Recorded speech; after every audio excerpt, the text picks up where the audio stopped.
7:13 a.m. Two police cruisers in my driveway, lights flashing, the lead cop's hand hovering near his belt like I'm some kind of threat.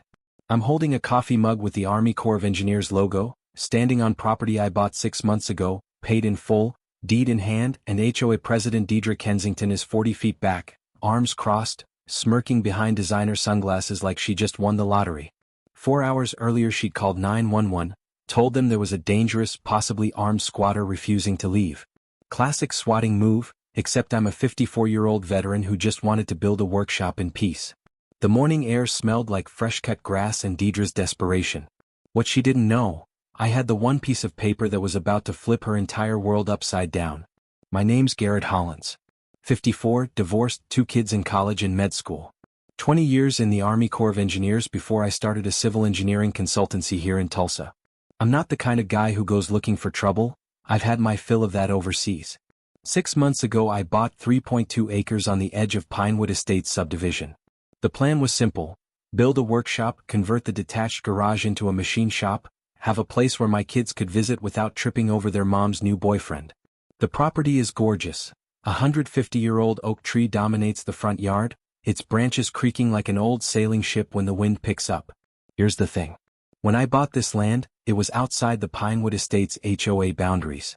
I've got a 2018 survey proving it. The property line ends 200 feet east of my driveway. I made damn sure before signing anything because I've heard the horror stories, HOAs fining people for garden gnomes, liens for the wrong mailbox color. But 6 months ago, right when I closed, the HOA quietly filed paperwork with the county to correct boundaries, pulling my land into their jurisdiction without notice. No certified letter, no hearing, just bureaucratic theft. That's when I met Deidre Kensington. 49, real estate agent, HOA president for 18 months. Picture someone who wears pastel blazers like battle armor and says, community standards, the way cult leaders say, divine will. She drives a white Lexus RX, vanity plate HOAQN, because apparently irony is dead. Stories about Deidre circulate like legend. Liens on homes for unauthorized garden gnomes, fines for kids' chalk art, foreclosures over late fees. Week 1 after I moved in, I get a certified letter. $2,500 in fines for an unapproved structure. My garage, which existed before their HOA, claimed my land. I respond via email with my survey, deed, and a legal opinion from my paralegal buddy. I'm not in your HOA. Week 3, Deidre appears in person with clipboard and designer sunglasses, photographing my property, threatening a lien. Week 5, new letter. $5,000 plus $150 in daily penalties. I dealt with insurgents in Fallujah who negotiated in better faith. I called Lucia Brennan, local attorney, sharp, early 40s. I'd helped her mother with a drainage issue for free. She owed me. Boundary annexation without notice, she said. That's not just wrong, Garrett. That's fraud. Oklahoma law requires certified mail to affected landowners when boundaries change. I never got one. The annexation is void. So I ignored Deidre's letters. I was legally right. That's when she went nuclear. She filed a police report claiming I was trespassing on HOA common area, my own driveway, and that I'd verbally threatened her. Total lie. Which is how I ended up with 2 cops in my driveway at 7:13 a.m. I stay calm, hands visible, coffee mug in one hand. 20 years in the Army teaches you how to de-escalate. Morning, officers, I say. I'm guessing Deidre Kensington called this in. Sergeant Pacheco nods, pulls out a notepad. I grab my folder, survey, deed, title, insurance, email chain with Deidre, even dashcam footage showing her on my property uninvited. I lay it all out on the hood of his cruiser. He takes his time, radios something in, checks the survey against the county plat map on his phone. 5 minutes pass. Finally, Pacheco looks up. Ma'am, this is a civil dispute, not criminal trespass. Mr. Hollins has documentation showing his property boundary. You'll need to resolve this through the courts. Her mask cracks. She stalks forward, heels clicking. Excuse me, I pay your salary through my taxes and you're telling me you won't enforce. Pacheco cuts her off. Ma'am, I don't enforce HOA bylaws. If you believe he's in violation of a civil contract, hire a lawyer. She peels out, tires squealing. Pacheco hands me his card. Off the record, document everything. I've seen HOAs pull this before. Next time she might embellish more. I realized Deidre just tried to weaponize law enforcement against me. This wasn't about dues anymore. This was about forcing me into submission or bankrupting me with legal fees. 2 days later, the HOA files a lawsuit claiming even if my land was outside the original boundaries, the corrected plat map filed 6 months ago is legally binding. Lucia responds with a motion to dismiss plus counterclaim. Fraud, harassment, abuse of process. Discovery begins, and that's where it gets good. The corrected plat map was never properly noticed. No certified mail. The annexation is void. The harassment ramps up. HOA sends inspectors to photograph my property bi-weekly. I wake up one morning to orange code violation stickers plastered on my mailbox, garage door, even my truck. I install 6 security cameras, start a Google Doc logging every interaction, time-stamped and cross-referenced. Lucia's paralegal finds $140,000 missing from HOA financials, vague line items like administrative fees and community enhancement consulting. Cross-reference meeting minutes. Deidre's LLC was paid $18,000 for property management services, but the HOA already pays a management company. This isn't petty tyranny. This is embezzlement. My neighbor Molly Kent hosts a secret backyard meeting. 11 families show up with horror stories.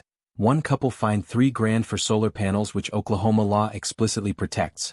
An elderly widower threatened with foreclosure over $400 that ballooned to $6,000 in interest. We propose a coalition, maybe class action. Deidre hears about the meeting. Emergency vote. Anyone organizing against the HOA gets special assessment fees of $1,000 per month until compliance. Extortion dressed as parliamentary procedure. Late one night, my doorbell camera captures someone spray painting "deadbeat" across my garage door. Footage shows a white Lexus RX in the background, license plate partially visible. I file a report, upgrade to 24/7 monitoring. Then I'm up at 3 a.m. cross-referencing documents when it hits me.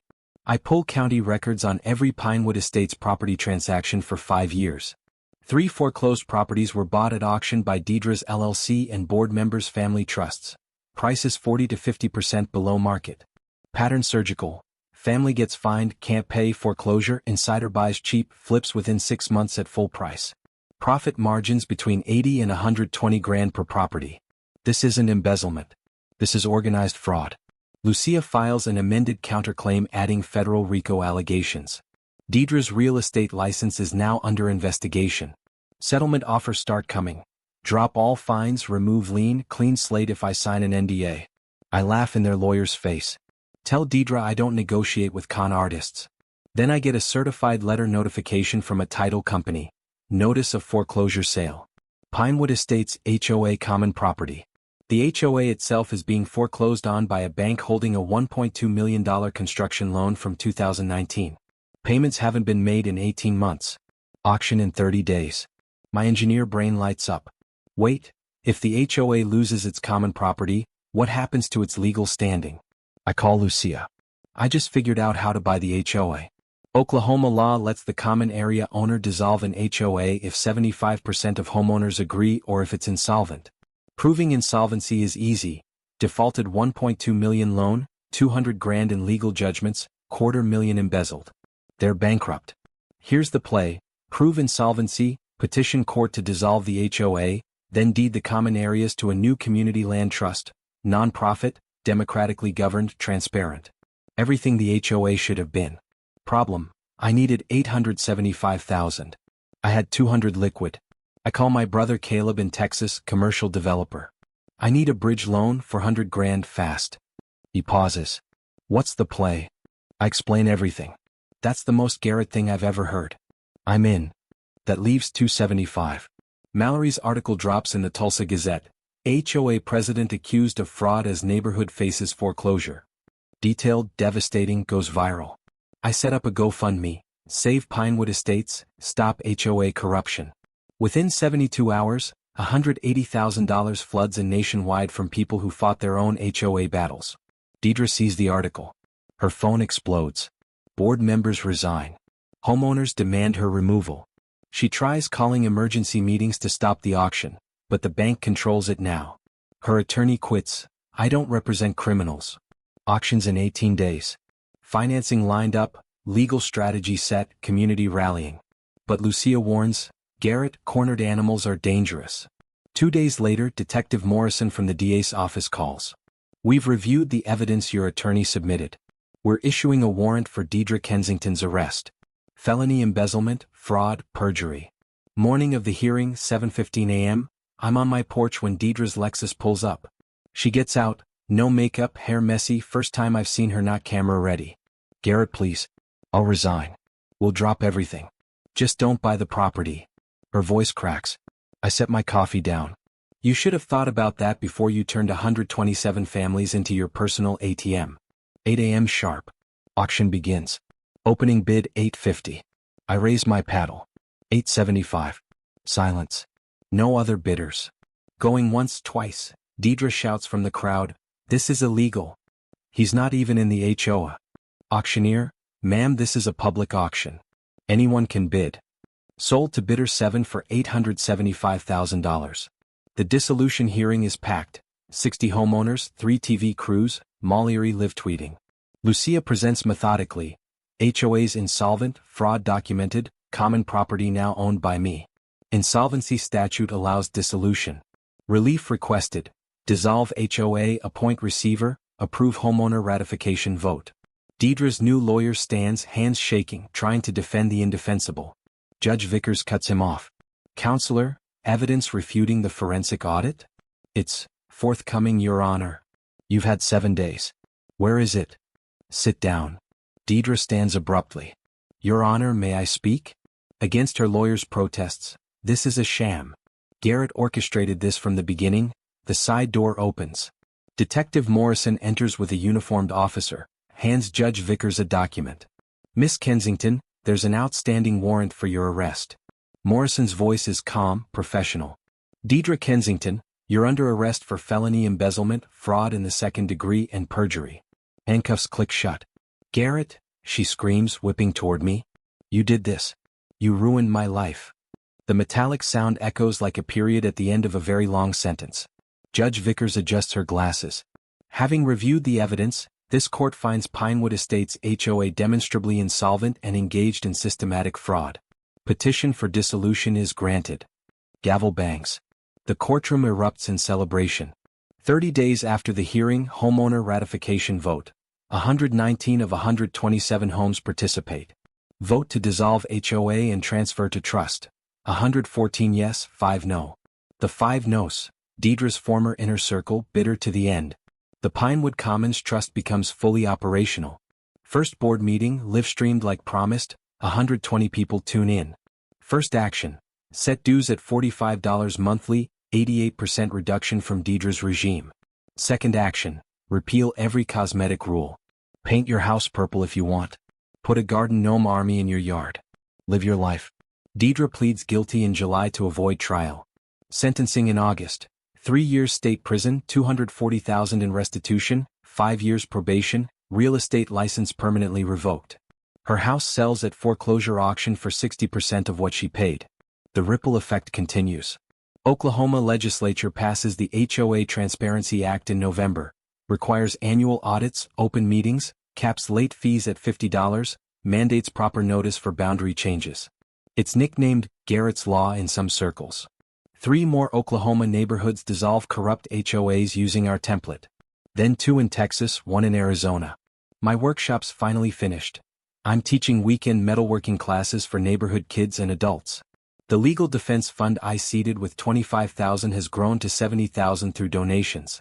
We've helped 4 families in other states fight HOA abuse. Spring arrives. The 150-year-old oak in my front yard blooms, its branches swaying peacefully. I'm sitting under it one Saturday when a young couple pulls up. Are you Garrett Hollins? The woman asks. We just bought a house 3 blocks over. Our realtor said you're the reason this neighborhood doesn't have an HOA anymore. We wanted to say thank you. I shake their hands. Welcome to Pinewood. You're going to love it here. As they drive off smiling, I realize this is what victory actually looks like. Not a courtroom drama or a villain in handcuffs, though those help, but people living free from fear. Kids playing without citations. Neighbors trusting each other. Systems serving people instead of crushing them.